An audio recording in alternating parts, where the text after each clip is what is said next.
Okay, this is Don N5SKT. I was going to show you something that I haven't seen any videos on.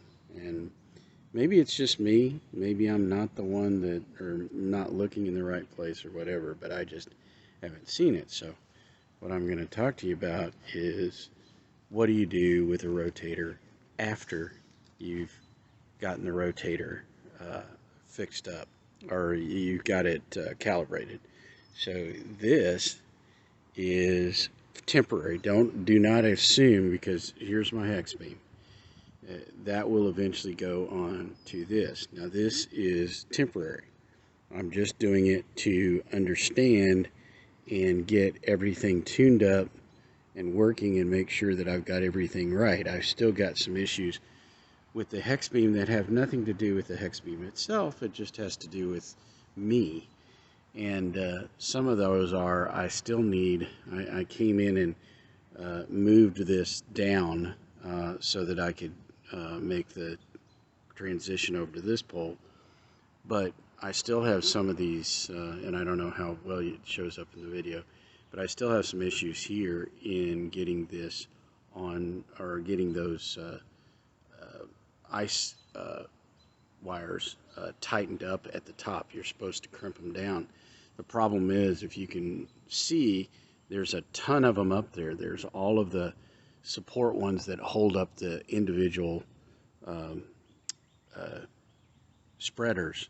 And then there's the secondary one, it's the ice one that comes in. And so that puts a whole lot of little hooks up there at the top, and you're supposed to squeeze the hooks closed. And so far I've managed to do that on one of the ice ones. Now all of the rest of them that are holding the spreaders, those are all closed. But then you've got all of these others, and getting pliers down to get to each individual ice cord after all of these are on here, I'm running into issues. And I'm starting to think, is there another way possibly to do that, which would be to hook the ice cord onto the hook of the already crimped spreader and crimp it around that rather than crimping it around the center post. But I haven't come to that conclusion yet. And by the way, you're going to see this thing leaning. It is, at this point, it's all the way down, so it's not really in that much danger, but it's sitting on these blocks in order to level it out so that it's more level than it normally would be. Eventually I will move it up over here where it was, and I've got guy wires and everything else that are holding it correctly and as level as I can get it.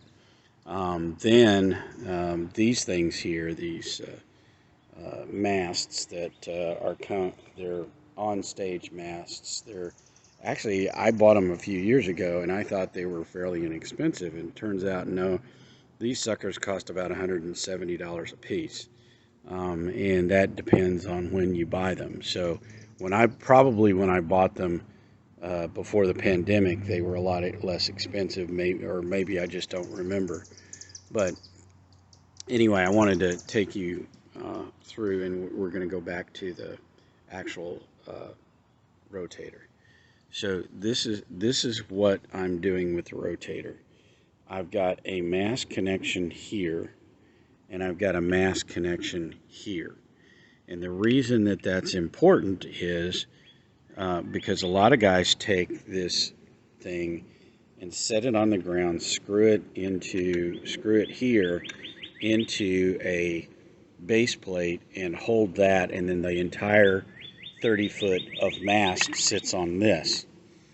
So, or it sits up here on this. But in my case, and I don't know what it is about these things, but this is a schedule, I think you can see it, it's a schedule 40 pipe. Does it say that? It does, on somewhere on this pipe it says schedule 40. But anyway, this is a schedule 40 pipe from Home Depot. And the nice thing about, so the uh, system there is a schedule, or the hub on the bottom of the hex beam is also schedule, or fits perfectly on a schedule 40 pipe. So you can see right here. By the way, it drops down over this, so ignore the fact that this thing has these screw deals on them. These come with this plastic thing because this is meant for plumbing, and it comes with these plastic deals. And I think on a regular mast that you don't need these, but or that the mast pipes are the right size. But what I find is things like this temporary mast, um, don't, uh, they're definitely not, because you can see here at the top, I've got another one of those Schedule 40 pipes, but it's literally 4 foot long. And the reason it's 4 foot long is because it drops down into this pipe and then leaves me enough pipe at the top. Oops, I'm not showing you that. It leaves enough pipe at the top that the hex beam can sit on top of. And then down here you could have literally drill a hole and put a screw into this if you wanted to. I'm not going to do it because I'm about to move this thing from here over to the one over there on top of the rotator, so I can further test the rotator, make sure everything is working before I go up on the roan. The roan will go eventually replacing where those guys are, the two Moxons, and then the infed half wave, I will move that down the fence, and I will eventually probably take down the Ed Fong 2 meter and Aries, or what is it, Aries, or Arden, or the Arden node that's up there at the top. That's a sectional antenna, but anyway, it works great. I can get into the Richardson deal there, but it's kind of weird. And I don't know if you can see it, that silly, that used to be a weather system that's on that little short pipe there, and it literally broke. Wind came through and blew the top of it completely off. That was an 85-mile-an-hour wind. And you'll notice that my carbon fiber mast is still up, even though this thing way down here completely blew off. That thing was up. I've never really taken it down, and it's still up there. It's still up there just fine. And of course the Moxons are. That's two pieces of fence post that are up. And then this one here is a non-carbon fiber. It's a fiberglass that's holding up the infed half wave. And that one I have used for a while now. It's got one of the toppers on it, and the topper, in fact that's 3D printed with PLA Plus, and it's been up there for well over a year and no issues. It's still holding the pipe up, or it's still holding the wire up. But again, that's just a wire. The ones that Ham Radio Dude makes that are made out of the other material, you can actually put a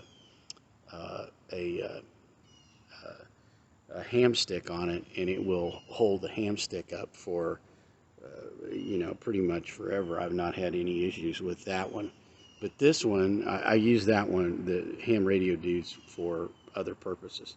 In fact, it's back in the background. I don't know if you can even see it, but it's holding up my antenna's 80-meter infed half wave, and I've got the entire thing cranked up to 25 feet. That's on one of Ham Radio Dude's masts, and it's holding up that infed half waves antenna right at the top. So that is nearly a flat top for 80 meters, and it's holding that thing up just fine.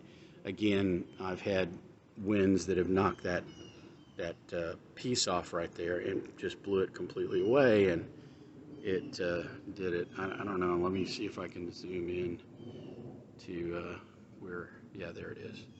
So you can see it a little better. What I'm talking about. It's the one right now it's that topper is holding up the my antennas thing. Anyway, let's get back to what I was gonna show you and what I'm trying to do here. So again, this is just sitting on this mast. There's no rotator. I need a rotator, or I want to put the rotator on here so I can spin it around and test directionality on it when it's up. It will actually go up.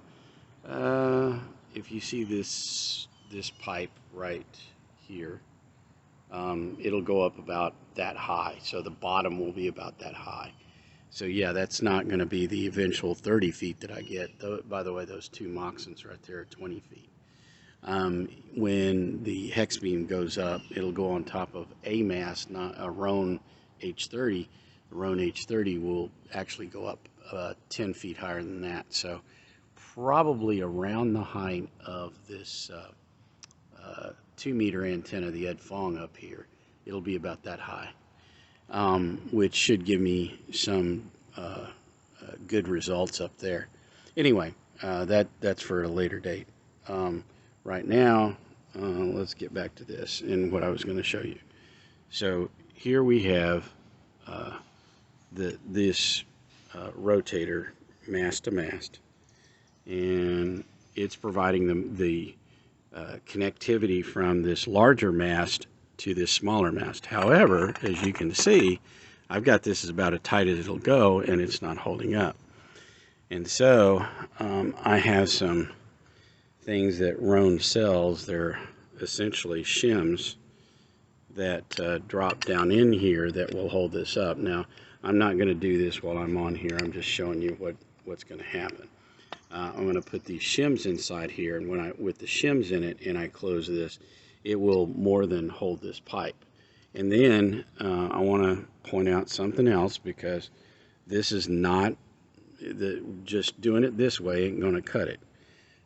The reason is that when the rotator turns, you can't count on the friction that of how tight you've screwed these screws together to hold it up.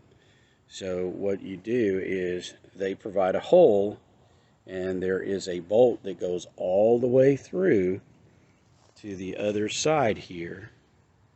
There's a bolt hole over here that it comes through, and you're going to want to put a bolt through that mast.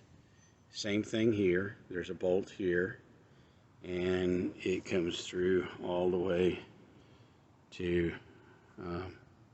a bolt hole right here, and you take a drill and drill through the pipe. Well, we'll get to that. It'll also have to go through, again, this shim. So I just wanted to show you what's going on here, how this is being done. And you know, your mileage may vary, but I did not see any videos that showed how all of this stuff starts to come together at this level and down near the ground where you can actually see it. So anyway, I hope this video helps somebody. That's all I'm doing it for. I'm not, again, this may not be the best way to do this, and if there are people out there that have better suggestions, please give them to me, because like I said, I haven't found a lot of information on this. Now, apparently, again, from Yaesu's point of view, this is a Yaesu G800 rotator. Yaesu has all the parts for this. By the way, again, even this part down here is an extra part you can order. The part up here is the additional connector for the pipe going up. So anyway, just wanted to point that out. Anyway, again, this is Don N5SKT. Thanks.